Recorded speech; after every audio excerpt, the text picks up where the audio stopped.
text. Okey, pergi dekat layer pelukis dulu.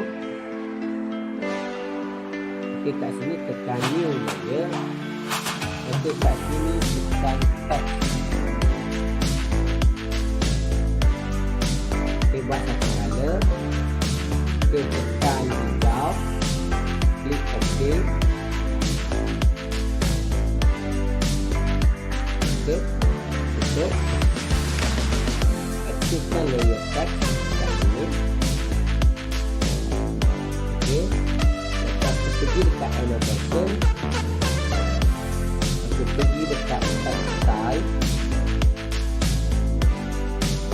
Okey, height ni kita pada 250 text.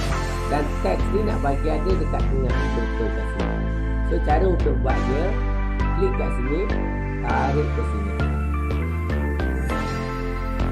Okey, lepas tu pergi kat justification. Okey, tekan middle center.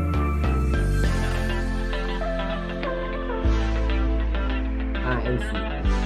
Okey, type master.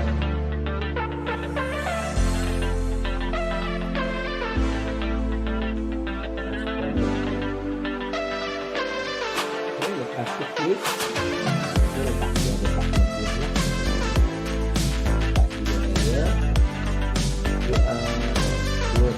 dua baris kita boleh tekan sini.